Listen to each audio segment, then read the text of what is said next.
नमस्कार, आप देख रहे हैं के न्यूज। मैं हूं आपके साथ सुनी चौहान। शाम के 4 बज रहे हैं। देवभूमि के दंगल में आपका स्वागत है और आज देवभूमि के दंगल में हम बात करेंगे जलते जंगल, कुर्सी का दंगल।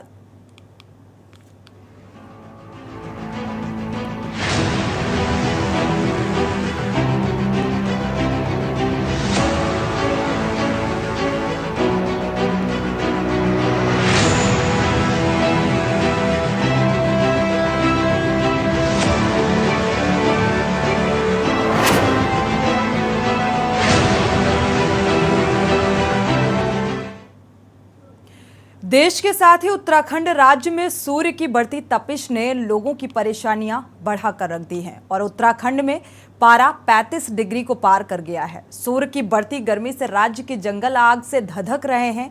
बीते सोमवार की अगर बात की जाए तो प्रदेश भर में 22 स्थानों पर जंगलों में आग लगी और इन घटनाओं में करीब 20 हेक्टेयर से अधिक वन क्षेत्र प्रभावित हुआ है। जबकि बात अगर 1 जनवरी 2023 की बीते रोज की जाए तो 17 अप्रैल तक की 178 स्थानों पर जंगलों में वनाग्नि की घटनाएं दर्ज की गई हैं। ये आंकड़े हैं जिसमें 243 हेक्टेयर से अधिक वन क्षेत्र प्रभावित हुआ। 1 जनवरी से आकलन करें तो अब तक 7,57,390 रुपए की आर्थिक क्षति का आकलन किया गया है और इन घटनाओं में 2 युवकों की मौत भी हुई, 1 व्यक्ति घायल भी हुआ। लगातार बढ़ती आग की घटनाओं ने परेशानियों को बढ़ा दिया है और दूसरी समस्या ये भी है कि वन विभाग के जो मुखिया हैं उनको लेकर आपसी लड़ाई भी चल रही है, जिसका अब तक कोई समाधान नहीं निकला है, जिससे असमंजस की स्थिति है और अब इस मामले में सियासत भी तेज हो गई है। इसी बात को लेकर हम चर्चा करेंगे, लेकिन उससे पहले दिखाते हैं आपको ये खास रिपोर्ट।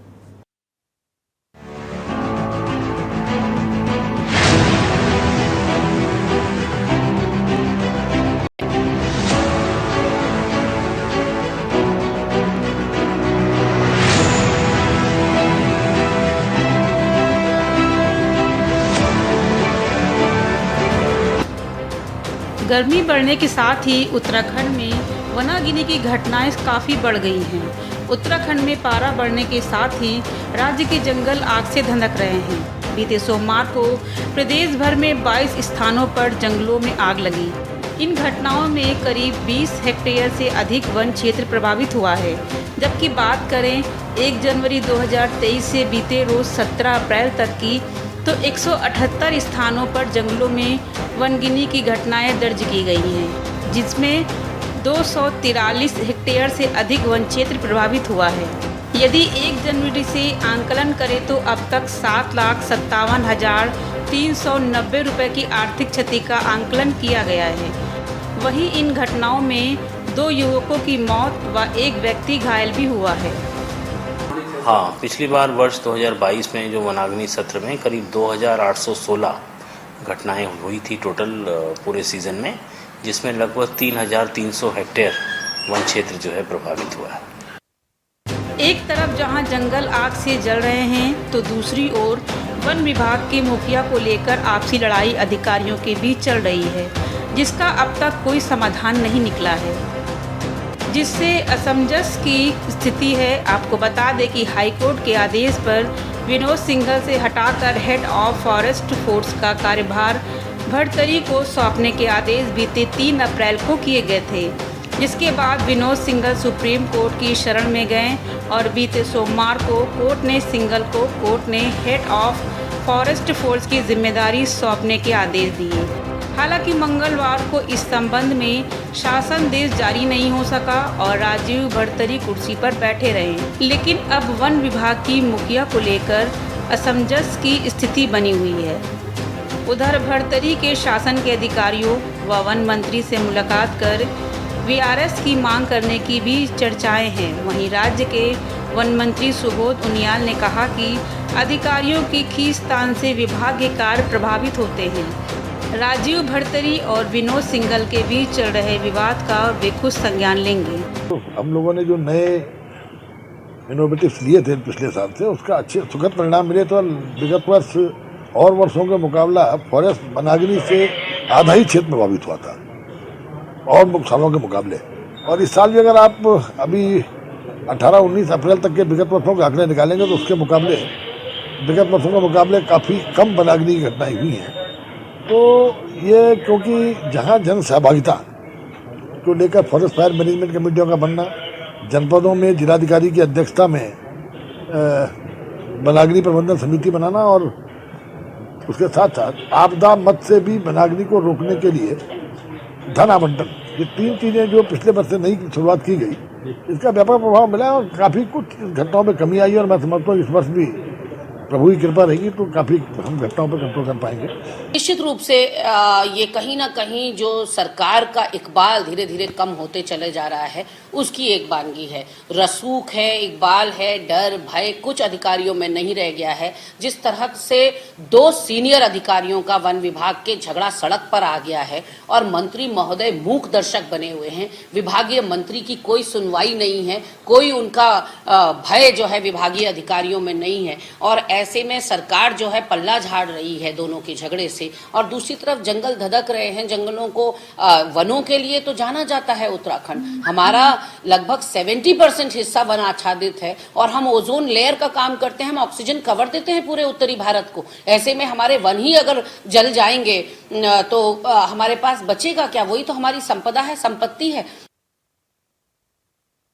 कुल मिलाकर हर साल गर्मी बढ़ने के साथ ही राज्य में वनाग्नि की घटनाएं बढ़ रही हैं, जिससे वन संपदा को तो काफ़ी नुकसान हो ही रहा है। वहीं राज्य की जनता भी इसका खामियाजा भुगत रही है।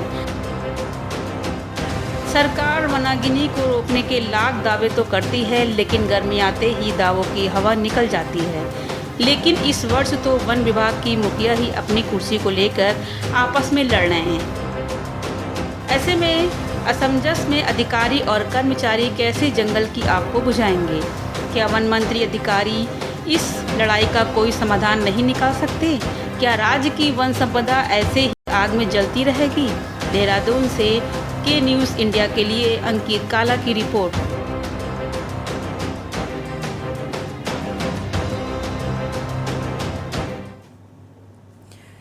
देवभूमि के दंगल में मसला बेहद अहम। एक तरफ कुर्सी का दंगल, दूसरी तरफ मुद्दा कि जंगल जल रहे हैं, आर्थिक नुकसान हो रहा है। और उत्तराखंड की अगर बात की जाए तो उत्तराखंड नेचर यानी कि नेचर के लिए जाना जाता है और नेचर का जब शब्द का जिक्र हो जाता है तो जाहिर सी बात है हरे भरे पेड़ पौधे जंगल इन सब ये सारी चीज़ें इन्वॉल्व हो जाती हैं। तो आज नेचर खतरे में पड़ता नजर आ रहा है और आखिर इसकी वजह क्या है? क्योंकि सरकार के जो दावे और वादे हैं वो हवाई साबित होते नजर आ रहे हैं। तो इस मसले को लेकर हम चर्चा करेंगे। हमारे साथ खास मेहमान जुड़े हुए हैं। राजेश रस्तोगी जी हैं, कांग्रेस प्रवक्ता हैं, आपका स्वागत है इस चर्चा में शामिल होने के लिए। राजू मौर्य हैं, आम आदमी पार्टी से प्रवक्ता, आपका भी स्वागत है इस चर्चा में शामिल होने के लिए। पीसी थपलियाल जी हैं, वरिष्ठ यूकेडी नेता, आपका भी स्वागत है इस चर्चा में शामिल होने के लिए। उदित घड़ियाल जी है, सोशल एक्टिविस्ट है, आपका भी स्वागत है इस चर्चा में शामिल होने के लिए। सुनीता विद्यार्थी जी, बीजेपी प्रवक्ता, आपसे कुछ देर बाद जुड़ेंगी। रुक कर लेते हैं राजेश जी का। राजेश जी से चर्चा की शुरुआत कर लेते हैं। राजेश जी, अगर देखा जाए तो आपकी पार्टी की तरफ से हालांकि इल्जाम भी है और जो सरकार के दावे हैं वो हवाई साबित होते नजर आ रहे हैं, जो आंकड़े निकलकर सामने आई हैं, क्योंकि जंगल जल रहे हैं, आर्थिक नुकसान भी हो रहा है और दूसरी तरफ जनहानि भी हो रही है। तो जनमानस भी खतरे में पड़ता नजर आ रहा है। क्या वजह मानती हैं इसकी? सोनी जी, देखिए, पहाड़ जल रहा है, राज्य की जनता त्रस्त है, उत्तराखंड के अधिकारी मस्त हैं और भारतीय जनता पार्टी को तो दुनिया देख रही है, जमाना देख रहा है। ये बड़ी दुर्भाग्यपूर्ण बात है। उत्तराखंड राज्य जिसका वन क्षेत्र ही हम सबको जीवन देने का काम करता है, वो जल रहा है और भाजपा के लोग, सत्ता में बैठे लोग, एसी में बैठे लोग, हरे पर्दों के अंदर बैठे लोग इस तरफ ध्यान नहीं दे रहे। अभी 15 दिन पहले मैं यमकेश्वर गया था, वहां भी पहाड़ पे आग लगी हुई थी तो एक बोर्ड पे एसओ का थाना अध्यक्ष का नंबर लिखा हुआ था लक्ष्मण झूला वाले का रास्ते में। तो मैंने उनको फोन करके कहा कि इस तरीके से आग लग रही है पहाड़ पर और ये आग बड़ा रूप भी ले सकती है हवा में, हवा बढ़ने के साथ साथ, आप कुछ करिए। वो लौट करके कोई जवाब भी नहीं आया उनका। तो बड़ी अजीबो गरीब स्थिति है। और हमारे जो माननीय वन मंत्री जी हैं वो तो बहुत होशियार हैं, बड़े कामकाजी भी हैं, मेरे बड़े भाई हैं, बड़ा सम्मान भी उनका करता हूं। लेकिन ये समझ में नहीं आ रहा है कि जो वन विभाग के बड़े अधिकारियों का बड़े पदों पर लेकर के जो आपसी झगड़ा है, वो झगड़ा उनका आपस में सीनियरिटी को लेकर के है या बड़े पदों पर पे जो बड़ा कमीशन है उसको लेकर के है। इस बात का हाई कोर्ट तक मामला पहुंच गया है। एक मामला और है, हमारे यहाँ से हाथी भी दूसरे स्टेट में भेजे गए हैं, ऐसा मैंने पढ़ा भी है। तो पता नहीं क्या हो रहा है, क्या कर रहे हैं। जनता में बड़ा आक्रोश है और ये वन अगर नहीं रहेंगे, लगातार जल रहे हैं, बर्बाद हो रहे हैं। मुझे ये भी कहने में कोई संकोच नहीं है, जिस तरीके से पहाड़ को तबाह किया जा रहा है और उसकी चिंता नहीं कर रहे। केवल बारिश के ऊपर डिपेंड कर रही है सरकार। आज बारिश पड़ जाएगी, कल बारिश पड़ जाएगी। अरे भैया, डबल इंजन की सरकार है। माननीय प्रधानमंत्री जी से बात करो।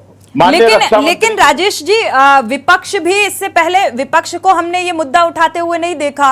आपने पलायन का मुद्दा उठाया, आपने बेरोजगारी का मुद्दा उठाया, आपने भर्ती घोटाले का मुद्दा उठाया, हर एक मुद्दे को बखूबी उठाया आपने, लेकिन जंगल का जिक्र नहीं किया कि जंगल आग में तप रहे हैं, गर्मी का मौसम शुरू हो चुका है, गर्मी का सितम शुरू हो चुका है। तो विपक्ष भी तो ये मुद्दा बहुत सलीके से उठा सकता है।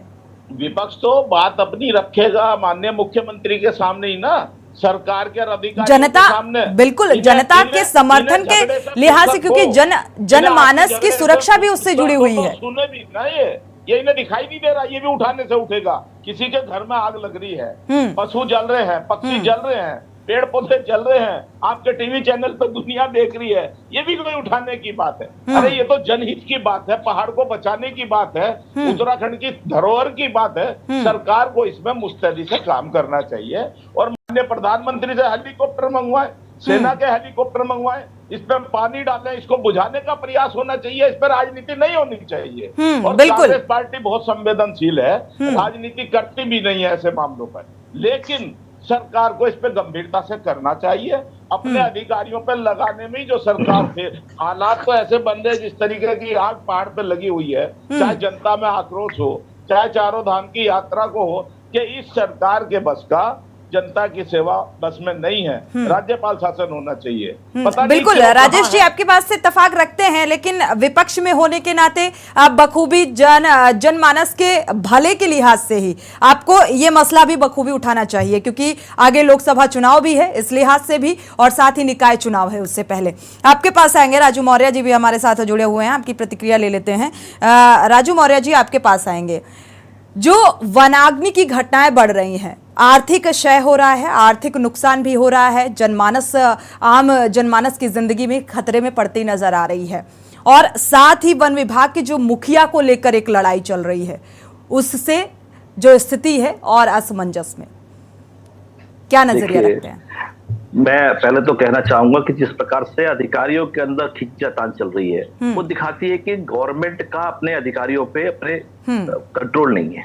निरंकुश हो रखे हैं अधिकारी, कोई सुनने को तैयार नहीं है। अधिकारी सरकार के कंट्रोल में क्यों नहीं है? उसका कारण सीधा सीधा है कि सरकार में व्याप्त भ्रष्टाचार, बड़े पैमाने में भ्रष्टाचार है।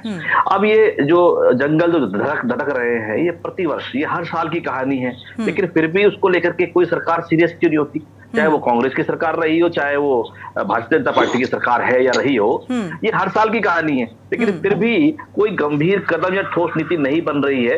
उसके पीछे का कारण स्पष्ट है। इसके पीछे जो वन माफिया है, वो जंगलों के अंदर जो पेड़ साफ कर जाते हैं, बड़ा तबके जो है खाली कर दिया था जंगल का, ये आग लगवाई जाती है, ये जानबूझकर लगाई जाती है और इसके पीछे केवल राजनीति की जाती है। इसका समाधान नहीं निकाला जाता, क्योंकि जो इसके पीछे करप्शन को छुपाने का सबसे बड़ा आसान तरीका है कि वहां जब आग लग जाती है तो सारा कहते हैं कि जंगल जल गया। तो अगर पेड़ों की जो गिनती भी हो रखी होती है कि इस क्षेत्र में इतने पेड़ हैं, वो गिनती भी, क्योंकि जब आग लगने के बाद में तमाम पेड़ भी जल के राख हो जाते हैं, तो ऐसे में वो गिनती भी कहते हैं कि वो जल के खाक हो गए होंगे, जबकि वहां माफिया पेड़ साफ कर जाते हैं। जंगल के जंगल खाली हो रहे हैं माफियाओं के द्वारा। तो सारा संरक्षण सरकार का मिला हुआ है। ये सरकार में बैठे हुए लोग हैं, इन लोगों के संरक्षण से ही, वन विभाग के संरक्षण से ही जंगलों में आग लगाई जा रही है। रही बात सरकार की, हमारे पास में वन, टूरिज्म, पर्वत, नदी, यही हमारे पास संसाधन है और इतने मजबूत संसाधन हैं जिससे उत्तराखंड राज्य कर्जे से मुक्त भी हो सकता है और रोजगार भी, तमाम तरीके के रोजगार भी यहाँ पे उपलब्ध हो सकते हैं। लेकिन इस सरकारों को अपने भ्रष्टाचार से फुर्सत मिले तभी तो कोई ठोस नीति बनाएंगे। हर साल पर्यटन सीजन आता है, चार धाम यात्रा आती है। चार धाम यात्रा के साथ साथ जब गर्मियां आती है तो यहाँ पर बड़े तबका जो है वो जनरल टूरिस्ट का भी आता है, लेकिन उनको लेकर के कोई पॉलिसी नहीं बनाई है। अब सीधे सीधे देख लीजिए कि चार धाम यात्रा आने वाली है, लेकिन चार धाम यात्रा को कोई मास्टर प्लान नहीं बनाया है। तो मैं तो यही कहना चाहूंगा कि जो गवर्नमेंट्स है, अब चाहे कांग्रेस भी जब विपक्ष में होती है तो बहुत कटघरे में खड़ा करने का काम करते हैं। ये लोग सवाल उठाते हैं कि जी भारतीय जनता पार्टी ने ऐसा नहीं किया, वैसा नहीं किया, लेकिन आप भी तो मित्र विपक्ष की भूमिका निभा रहे हैं। अभी मेरे कांग्रेस के प्रवक्ता बोलने लगे कि मेरे बड़े भाई हैं, वो बड़े कामकाजी हैं। जब आप खुद ही बोलोगे कि आप बड़े कामकाजी हैं तो भाई उनके कामकाज दिखाई दे रहा है। किस तरह जंगल जल रहे हैं, ये उनके कामकाज का परिणाम है, उनका फेलियर है। आपको बोलना चाहिए कि फेलियर है, लेकिन आप तो उनको बहुत कामकाजी बता रहे हैं। तो भाजपा कांग्रेस वैसे भी एक सिक्के के दो पहलू हैं।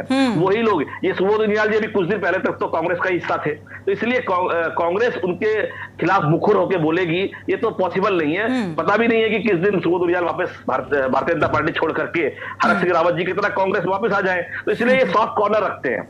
ये भाजपा के खिलाफ कोई मुखर आंदोलन नहीं चलाते। इसका कारण ये भी है कि ये सॉफ्ट कॉर्नर है। इनको पता नहीं किस दिन सतपाल महाराज वापसी कर जाए, किस दिन सुबोध उनियाल वापसी कर जाए, विजय भगोड़ा वापसी कर जाए, तो इसलिए सॉफ्ट कॉर्नर बना रखते हैं। राजू मौर्य जी, आपने जो विपक्ष की कमजोरी है उसको भली भांति आप परखते हैं और जानते हैं, इस लिहाज से इन बातों का आप जिक्र कर रहे हैं। पीसी थपलियाल जी का रुख कर लेते हैं। पीसी थपलियाल जी बहुत वरिष्ठ और आम जनता के हित के मुद्दों को बखूबी उठाते भी हैं और उन पर अपना पक्ष भी सटीक रखते हैं। तो पीसी थपलियाल जी, जंगल आज जल रहे हैं, जलने की कगार पर हैं। देखा जाए आर्थिक नुकसान का तो आकलन की हम बात बाद में कर लेंगे, क्योंकि जो आंकड़े निकलकर सामने आए हैं तो आर्थिक नुकसान तो हो ही रहा है, लेकिन वजह क्या मानते हैं? क्या, जैसा कि अभी कहा आम आदमी के प्रवक्ता ने, राजू जी ने, कि ये आग लगती नहीं लगाई जाती है? जी देखिए मैडम, जो राज्य की लड़ाई लड़ी थी हम लोगों ने, ये सोच के लड़ी थी कि जल हमारा होगा, जंगल हमारे होंगे और ये संसाधन जो है उत्तराखंड के अकुत संपदाओं के, ये हमारे हित में आएंगे, हमारे युवाओं के हाथों में आएंगे। जंगल भी हमारा नहीं रहा, जल भी हमारा नहीं रहा, तो आग लगे तो लगने दो। आज जो जंगल हैं, जंगल इनके हैं जो राजा बन के हमारे ऊपर बैठे हुए हैं, और सफेद हाथी जो लड़ते हुए आपको नजर आते हैं वो किसी काम के नहीं। आप ये देखिए, सबकी जो लड़ाई है उत्तराखंड में, इसमें ये लूट का एक केंद्र बन चुका है और उस लूट के केंद्र की लड़ाई को देखने में हम मजबूर हैं, उनकी इस लूट की लड़ाई को देखते हुए, और हम कुछ नहीं कर सकते क्योंकि जंगल पूरी तौर से जनता से दूर हो चुके हैं। और जब जनता से दूर हो चुके हैं तो हम क्यों, जो हमारे चारागाह भी थे मैडम, वो भी इस सरकार ने वो ऐसे माफियों के हाथ में, वो जो सोलार प्लेट लगा रहे हैं हमारे चारागाह में, और वेजिटेशन था वो भी खत्म हो रहा है, हमारा पशुओं का चारा भी खत्म हो रहा है, और बने हुए हैं ये बहुत बड़े गौरक्षक और क्या बड़े बड़े हिंदू, लेकिन पहाड़ का जो जनमानस है वो आज चौराहे पे नंगा खड़ा है, उसका कुछ नहीं है। तो हम इस सवाल का जवाब देने में भी क्या बोलें कि आग क्यों लग रही है। मतलब आग लग रही है तो आग तो भगवान बद्रीनाथ भी नहीं बुझा सकता। वहां हालत ये हो गया कि सफेद हाथी खुद जाएंगे नहीं वहां आग बुझाने।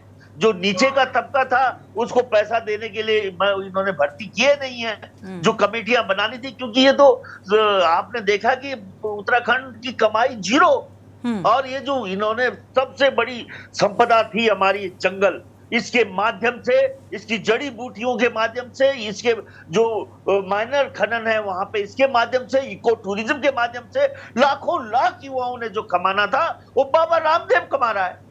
जो बाबा रामदेव कमा रहा है वही काम अगर ये सरकार करती, अभागी सरकार, तो उत्तराखंड के युवाओं को कहीं नहीं जाना पड़ता। ये आ गए लफंडर, इनको पता ही नहीं क्या करना है, और ये हमारे भाग्य विधाता बन गए। और वो जो है पूरे संसाधनों की लूट माफिया कर रहा है। आज आप जाइए पहाड़ में, पूरा यमजेश्वर बाबा रामदेव के वेलनेस सेंटर खुल गए हैं।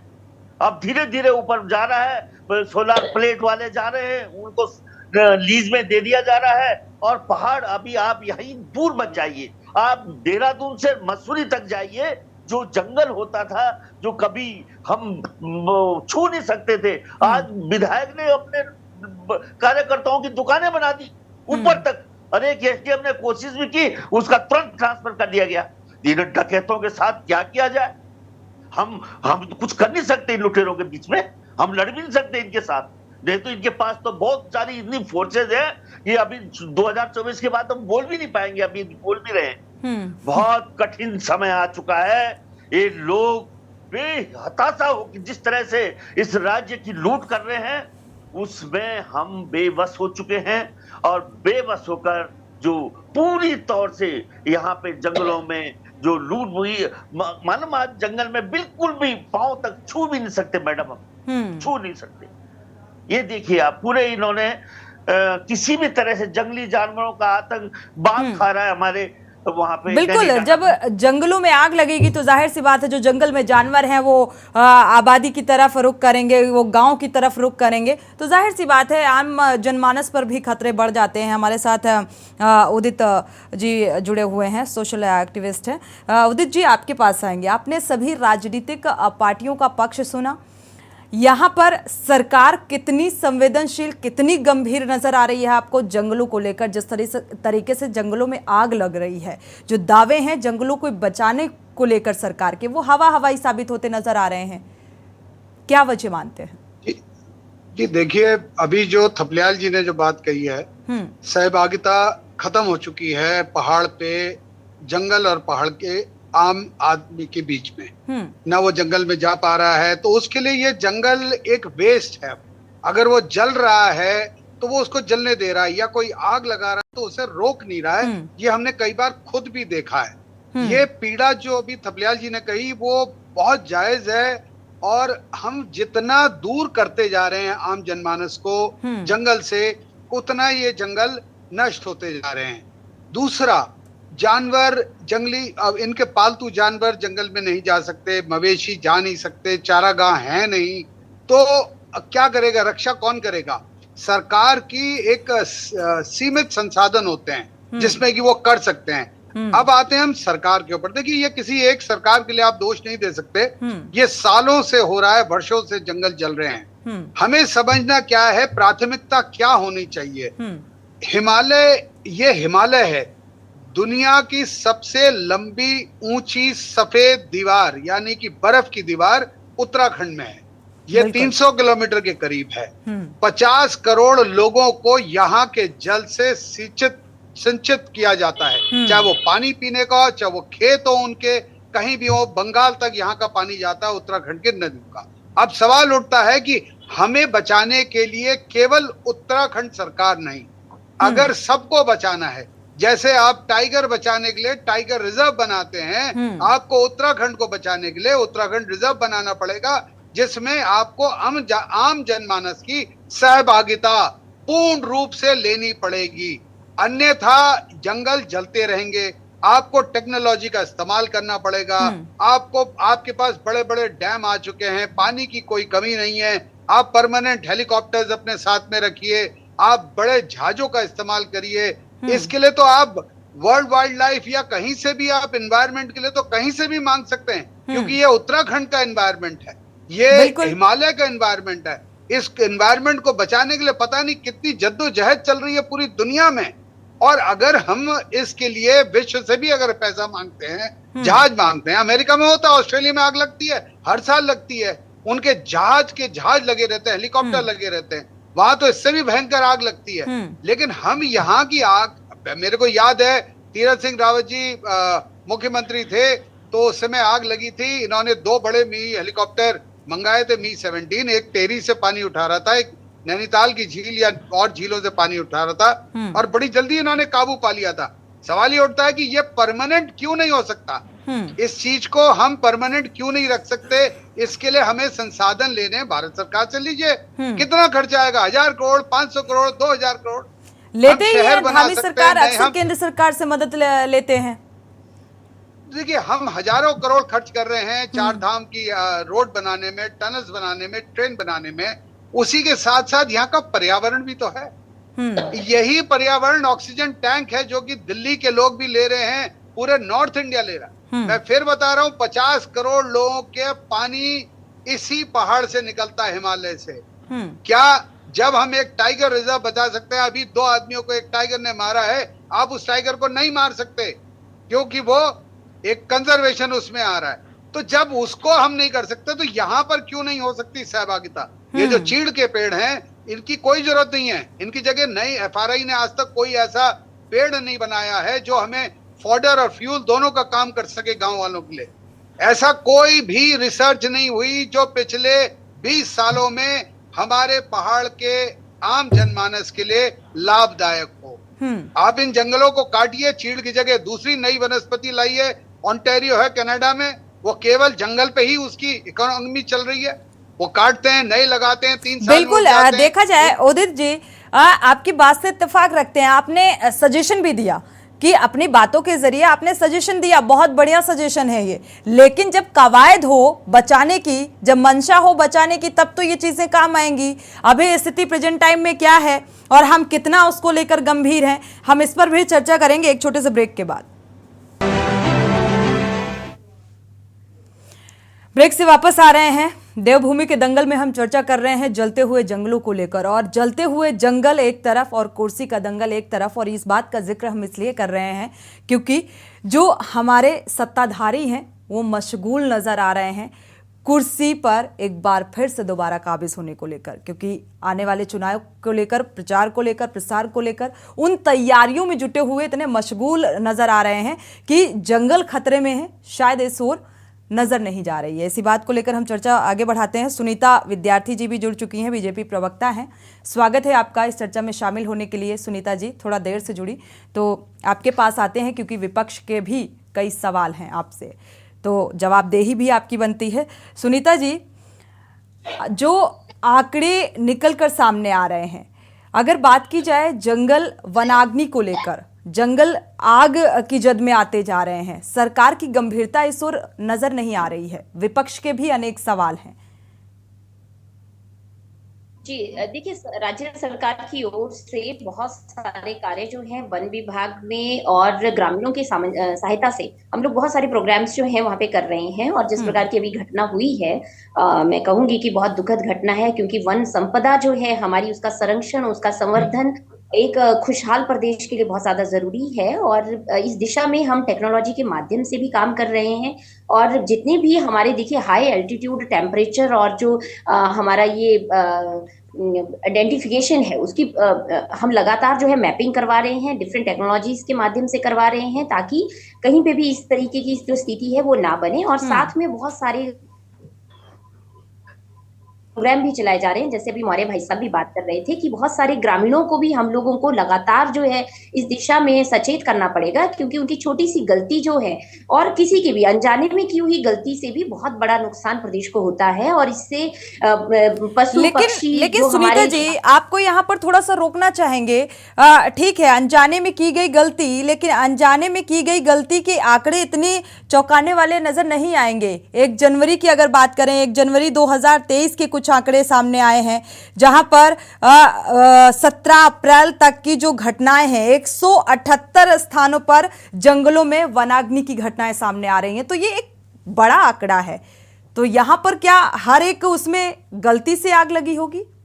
नहीं, देखिए, ये तो एक फैक्ट था। दूसरे जो बहुत सारे फैक्ट्स होते हैं जंगलों में आग लगने के, और मैं उन्हीं पे आ रही थी। सेकंड, जो जैसे कि यहाँ पे पीरूल और चीड़ की बात हुई है, उनको रिप्लेस करके हम लोग किस तरह बांस की उसमें जाएं, उनकी खेती करें, वहां पे ट्री प्लांटेशन उस तरीके से किया जाए। लेकिन सबसे ज्यादा जरूरी ये है कि भाई हाई एल्टीट्यूड पे कौन से पौधे जो हैं ग्रो करेंगे, उस दिशा में भी वन विभाग काम कर रहा है। और हमारी बहुत सारी, देखिए, राज्य सरकार की ओर से जो सुरक्षा की दृष्टि दृष्टि से बहुत सारी चौकियां हमने वहां पे बढ़ाई है, उनकी संख्या बढ़ाई है, और लगातार जो है सैटेलाइट के माध्यम से भी हम ये चीज इसमें पूरी मैपिंग कर रहे हैं कि क्या आग जो है कैसे लग रही है, क्या कारण है।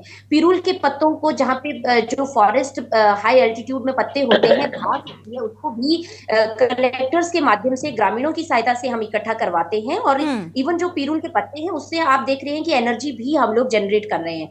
तो लगातार सरकार काम कर रही है, जो भी इमीडिएट सॉल्यूशंस हैं जिनसे आगजनी को रोका जाए, कंट्रोल किया जा सके और कम किया जा सके, क्योंकि ये चीजें बिल्कुल खत्म हो जाए ऐसा पॉसिबल नहीं है, जो टेक्निकली बात है, लेकिन कम कैसे किया जाए, कंट्रोल कैसे किया जाए। लेकिन यहाँ पर तो कम भी होते नजर नहीं आ रहे हैं। अगर आंकड़ों के आधार पर हम बात करें तो कम भी नहीं है ये घटनाएं। पहले के आंकड़े अगर आप देखेंगे सोनी जी, तो आप ये जो अभी पिछले 5 सालों के आंकड़े हैं आपको कम मिलेंगे, क्योंकि बहुत हमने कहा है ना कि हमने बहुत सारे अभियानों के थ्रू और बहुत सारी हमने योजनाओं के माध्यम से इसमें कार्य किया है।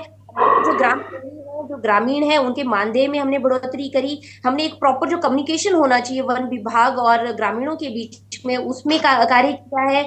लोगों को जो हमें सबसे पहले सूचना दे रहे हैं आग लगने का, उस दिशा में भी हम आगे बढ़ रहे हैं। लेकिन जो मैं कहूंगी कि यहाँ पे जैसे बात हुई कि कई लोगों को ऐसे में देखिए अपनी जिंदगी से भी हाथ धोना पड़ा, बहुत दुखद है और संवेदनशील मुद्दे हैं, क्योंकि उनके साहस को तो मैं यहाँ पे मैं कहूंगी कि दिल से मैं प्रणाम करती हूँ ऐसे लोगों को जो दूसरों के लिए जिन्होंने अपने आप को समर्पित कर दिया। यहाँ पे बात देखिए सभी का सहयोग बहुत ज्यादा जरूरी है, राज्य सरकार की अवेयरनेस, राज्य सरकार की सतर्कता के साथ साथ में ग्रामीणों का साहस और उनकी जो उसमें भागीदारी है वो बहुत ज्यादा इंपॉर्टेंट है।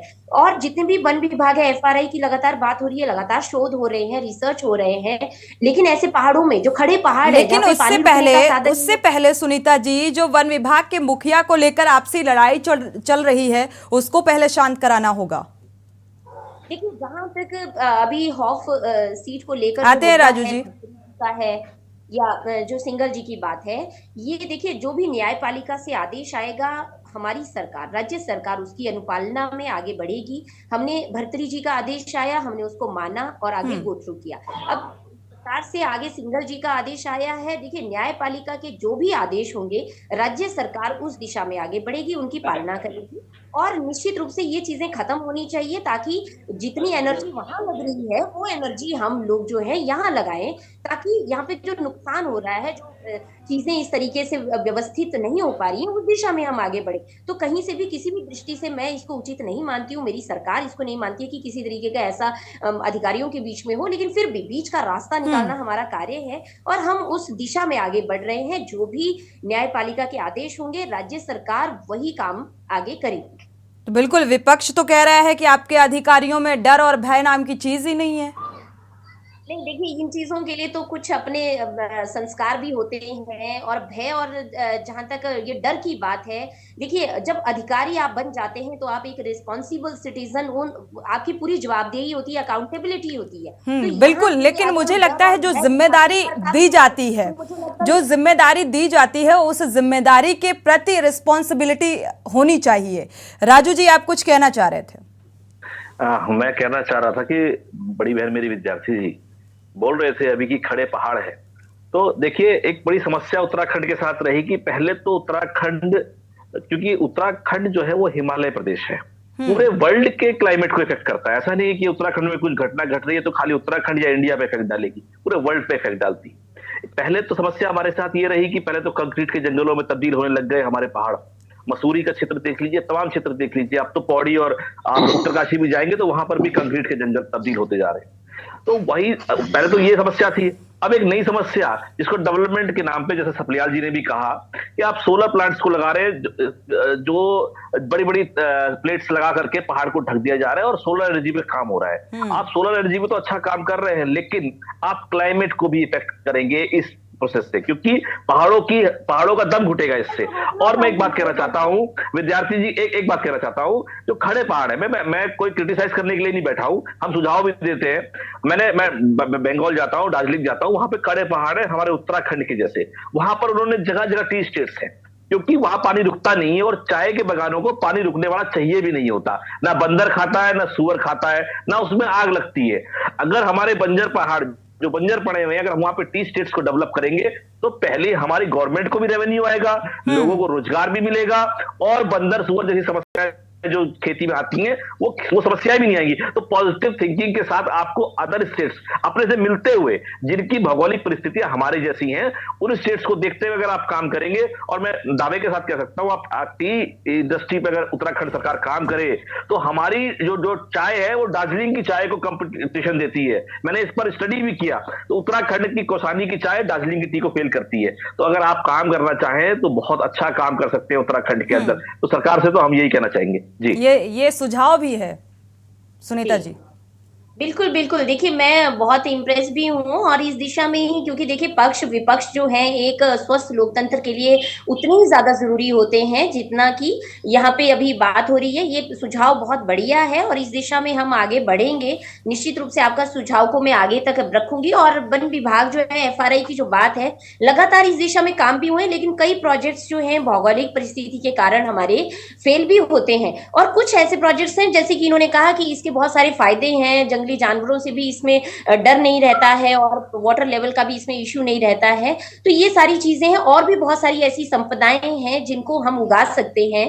ट्री प्लांटेशन बहुत तरीके से किया जा सकता है। अभी तो जो समस्या है वो ये है कि हम रोकें कैसे, आगजनी को रोके कैसे, कैसे उसमें सुरक्षा करें। तो उसके लिए हमारी सरकार ने, देखिए जंगलों में आपने देखा होगा कि वन विभाग के बहुत सारे लोग जो हैं गड्ढे कर रहे होते हैं। तो वो गड्ढे इसीलिए किए जाते हैं जंगलों के अंदर ताकि आग जो है वहीं तक रुके, उससे आगे ना बढ़ पाए। बहुत सारी जगह पे जो हमारे ग्रामीण लोग जो इस प्रोजेक्ट में लगे होते हैं, अभियान में ग्राम प्रहरी जो काम करते हैं, वो बहुत विभिन्न माध्यमों से जो है इसमें सहयोग करते हैं। और ट्री प्लांटेशन के साथ साथ में, गड्ढे करने के साथ साथ में, हम लोग जो गांव वासियों से जो चीड़ के पत्ते हैं उनको कलेक्ट कराने में सबसे ज्यादा काम करते हैं, क्योंकि चीड़ के पत्ते जब सूख जाते हैं तो ऑटोमेटिकली खुद चार्जिंग से भी आग लगती है। तो ये चीजें होती हैं। और क्लाउड, अगर मैं टेक्निकली जाऊं तो हम क्लाउड सीडिंग टेक्नोलॉजी जो है उस दिशा में आगे बढ़ रहे हैं, जिसमें हम खुद आइस जनरेट करेंगे और खुद नेचुरल क्लाउड बनाकर हम लोग जो है वहां पे बारिश करवा सकते हैं। ऐसी भी टेक्नोलॉजीज हैं जिन पे कार्य हो राजेश रहा है। जी, सुनीता जी को आप ध्यान से सुन रहे होंगे। सुनीता जी कह रही हैं हम तो बहुत अच्छे से काम कर रहे हैं, बावजूद इसके आप लोग सवाल खड़े कर देते हैं। नहीं, जबकि ये ऐसा मसला है कि मुझे लगता है सभी राजनीतिक पार्टियों को एक होना चाहिए, क्योंकि उत्तराखंड की प्राकृतिक संपदा का सवाल है। पहाड़ को बचाने के लिए सबको एक होना चाहिए, आगे बढ़कर के पहाड़ को बचाना चाहिए। मैंने तो देखा है, कई वर्षों की बात हो गई है, एक कांस्टेबल भी आग बुझाते बुझाते खुद जल करके उसमें शहीद हो गया था इसी आग को बुझाने के लिए। सवाल इस बात का है, ये आग के कांड भी होते रहेंगे। सवाल इस बात का है कि ऐसे समय में, ये आपका अप्रैल और मई का महीना है, गर्मी बहुत पड़ रही है, जून का महीना आने वाला है, इस घटनाएं और बढ़ेंगी। सवाल इस बात का है कि जो प्रमुख पदों के पदाधिकारी हैं, आपके अधिकारी हैं, वो किस लिए लड़ रहे हैं? क्यों उनको हाई कोर्ट जाना पड़ रहा है? क्या सरकार का आत्मबल इतना कमजोर हो गया कि अधिकारी उनकी नहीं सुन रहा है, उसको हाई कोर्ट और सुप्रीम कोर्ट के चक्कर काटने पड़ रहे हैं? तो वन मंत्री जी क्या कर रहे हैं? क्या कर रहे हैं मुख्यमंत्री जी? दिखाई नहीं दे रहा है। अभी भाई साहब ने भी कहा था हेलीकॉप्टर मंगवाओ, पिछली सरकारों ने भी हेलीकॉप्टर मंगवाए हैं, त्रिवेंद्र सिंह की सरकार में भी आए हैं, हरीश रावत जी की सरकार में भी आए हैं। क्यों आप व्यवस्था नहीं करते हो? हमारे राज्य में भी है, आप क्यों नहीं प्रधानमंत्री को लिखते हो? क्यों आप बयान नहीं देते हो? ये तो मैं धन्यवाद देना चाहूंगा आपके चैनल को, आपकी डिबेट को, आपकी कार्यशैली को, कि आपने इसको डिबेट का स्वरूप दिया। कई चीजें सामने भी आई, हम लोग भी, पार्टी के लोग भी उठाते हैं। कहाँ सुनते हैं भाजपा वाले? सब जानते हैं अंकिता भंडारी के मर्डर केस में आज तक प्रधानमंत्री 2 बार हमारे प्रदेश में आ चुके हैं। सुनीता जी, जवाब आपको ही देना। के लिए 2 शब्द शोक में नहीं बोल सके, कष्ट की बात है। अरे भैया, डबल इंजन की सरकार है, आप 10 हेलीकॉप्टर मंगवाओ। अभी बहुत अच्छी बात कही है उदित जी ने, कहाँ प्रॉब्लम आ रही है? कौन आपको रोक रहा? एक बात मैं और बतानी चाहूंगा, अभी 3 महीने हुए हैं जिसमें एक वन के बहुत बड़े अधिकारी जेल चले गए थे। उनकी पत्नी चुनाव लड़ी थी कांग्रेस से, फिर वो भाजपा में भी रहे हैं और आजकल भी भाजपा में हैं। वो जेल चले गए थे मामले में। बड़े घोटाले उटाले हुए थे। मुकदमा दर्ज करना, जेल जाना एक अलग बात है। सरकार बताए ना उस घोटाले की रिकवरी कहाँ है, रिकवरी का पैसा कहाँ है, वो किसकी जेब में रखा है। ये सब चीजें दिखावे के लिए करते हैं। सरकार कमजोर है, सरकार की जो राजेश जी, आत्मविश्वास है, लेकिन एक चीज यहाँ पर ये भी कहेंगे कि विपक्ष भी मुद्दों से भटक जाता है। विपक्ष का काम तो मुद्दे उठाना है, मगर भटक भी जाता है। मुद्दे उठा रहे हैं। मैंने अभी आप देखो, अभी परसों की बात है, एक ज्वालापुर कोतवाली में चौकी इंचार्ज मिस्टर राणा और इंटेलिजेंस के लोगों ने पकड़ा। मैं खुद डीजीपी के पास गया था उनकी शिकायत लेकर के, नहीं लिया मेरी शिकायत को गंभीरता से। अब इंटेलिजेंस ने मामला पकड़ लिया रिश्वत लेते हुए। ऐसे मामले में कि तुझको जेल भेज दूंगा, मुझको 20,000 रुपए दे दे, ये हालत है। और ये सब पैसे दे दे के चार्ज लिए हुए हैं, तो अवैध उगाही कर रहे हैं। सरकार को दिखाई नहीं दिया, इनका दरोगा ऐसा कर रहा है। लक्ष्मण झूला थाने में 13 दिसंबर को लूट होती रही एक आश्रम में, महात्मा खड़े रहे, पुलिस वालों ने बैठने तक को नहीं कहा। वो मौके पे पुलिस भेजने की हिम्मत नहीं उनकी पड़ी, कोई कार्रवाई नहीं करी। पता नहीं क्यों शांत रहते हैं। आज बंद चल रहा है तो ये शांत पड़े हैं। कांग्रेस पार्टी मुद्दे लगातार उठाती है और कांग्रेस पार्टी दिखाएगी भी, सुनीता करेगी भी। भाजपाइयों को तो एक ही काम है मैडम, कांग्रेस के लोगों में तोड़फोड़ करना। उसके लिए तो पैसा है इनके पास। सुनीता जी, ऐसा क्यों भाई?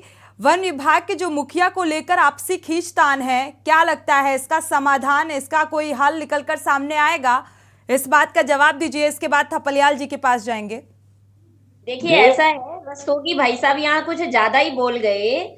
भाजपा को कोई जरूरत नहीं है कांग्रेस को तोड़ फोड़ करने से, पहले से ही टूटी फूटी कांग्रेस है। पहले ही सब कुछ होता रहता है, पहले आप उससे तो बाहर निकलिए भाई।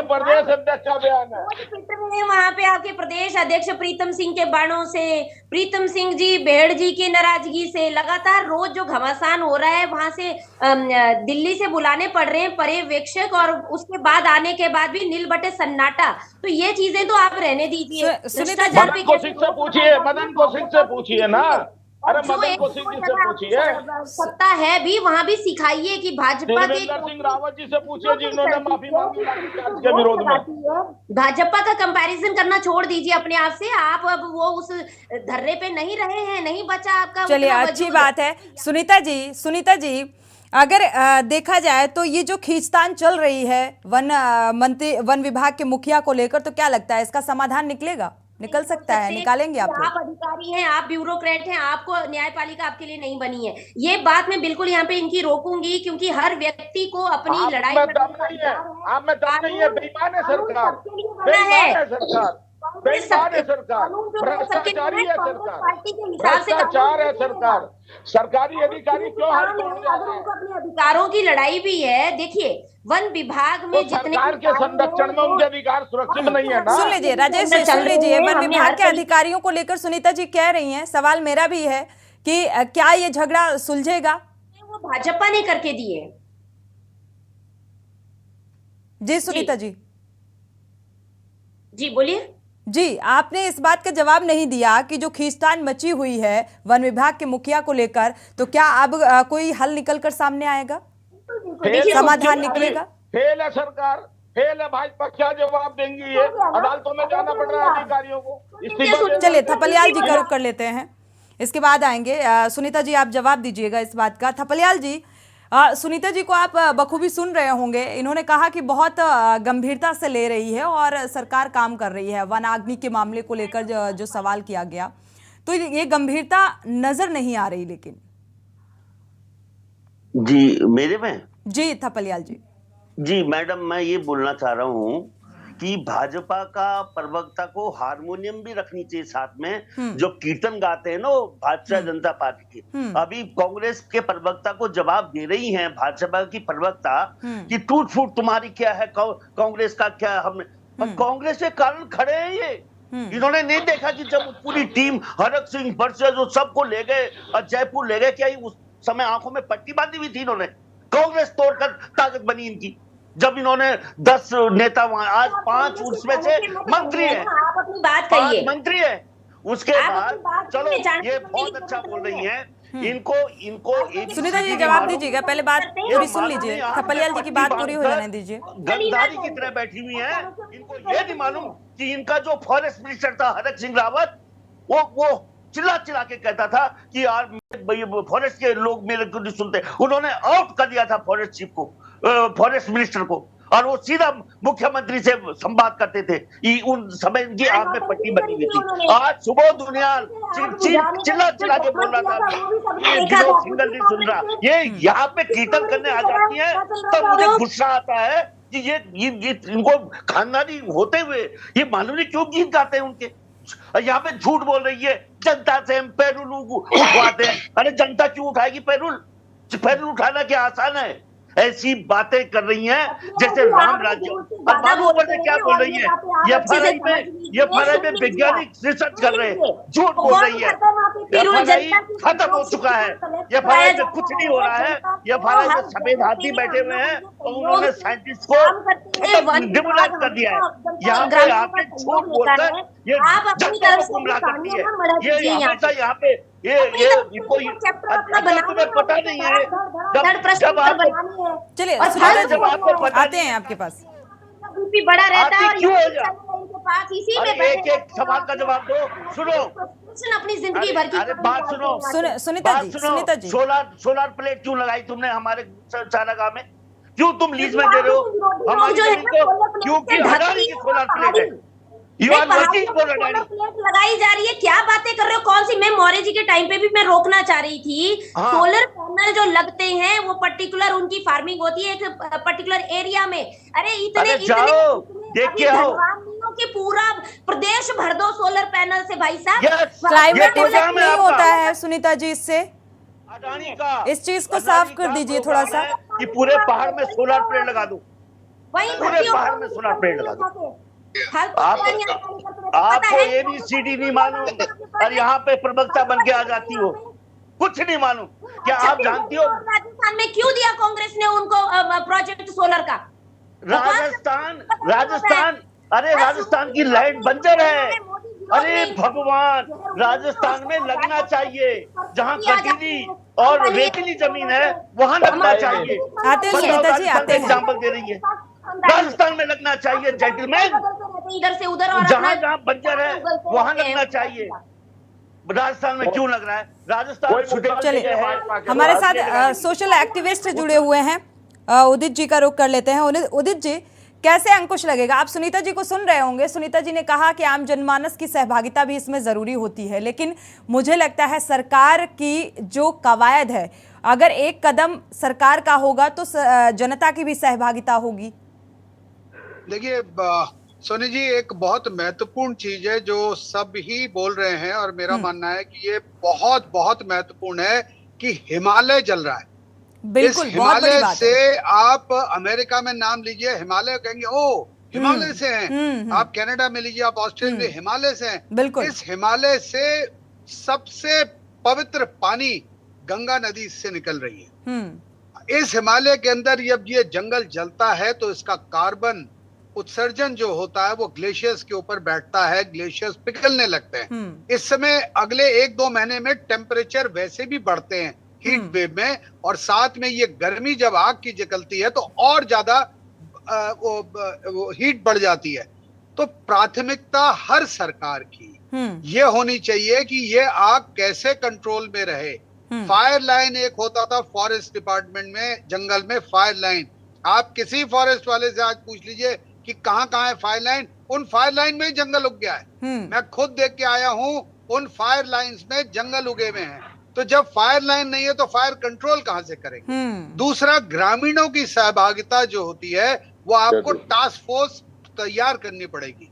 आपको जो टास्क फोर्स है, फायर टास्क फोर्स, वो तैयार करनी पड़ेगी। उसमें उत्तराखंड में एक्स फौजी इतने हैं कि आप हर गांव में आपको मिल सकते हैं। आप उनकी लीडरशिप में गांव की सहभागिता शुरू करिए, उनको फंड दीजिए, आप देखिए कैसे आग नहीं रुकेगी आपकी।